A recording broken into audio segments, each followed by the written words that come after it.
L'informazione si è occupata molto poco, troppo poco di questo pezzo di società, che è forse uno dei pezzi più importanti, perché è chiaro che se una società, la giustizia non funziona o funziona male, tutta la società funziona male o non funziona e di conseguenza anche la democrazia poi ne risente.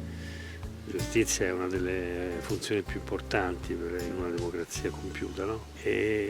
Però sai, scoprire che ci sono dei pezzi di magistratura che in realtà accentrano un potere tale, che è un potere superiore addirittura a quello della politica stessa, che noi abbiamo sempre pensato che fosse il vero potere del nostro paese, ma in generale della democrazia, ti lascia un attimo interdetto, no? Poi quando scopri che questi meccanismi con cui questo pezzo di magistratura, che nella fattispecie è la magistratura amministrativa, quella più vicina alla politica, diciamo così, come amministra il potere, come non risponde in modo democratico alla società, la cosa diventa ancora più inquietante. Secondo me bisognerebbe fare una riforma seria, non le cose che leggiamo sui giornali a proposito della magistratura ordinaria e dicono che vogliono bloccare le porte girevoli, i magistrati che vanno in politica poi non possono tornare. Ma cosa facciamo di questi magistrati che stanno al governo più dei stessi governanti, che gestiscono i ministeri senza nessun tipo di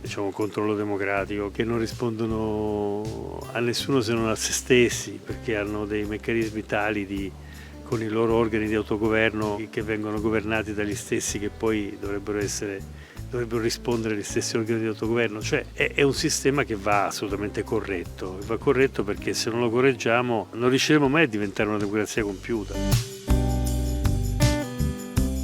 La funzione che aveva questo mestiere, che avevano i giornalisti, che avevano avuto i giornalisti dal dopoguerra in poi, no?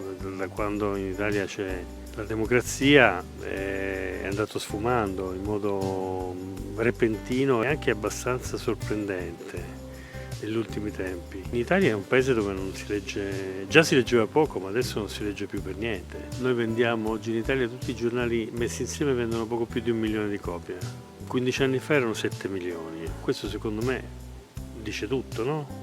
Dice tutto della crisi del mestiere, ma anche del sistema, di tutto il sistema dell'informazione, che purtroppo non è riuscito a risolvere i problemi e le difficoltà che si manifestano purtroppo ormai da 30 anni, forse anche da prima.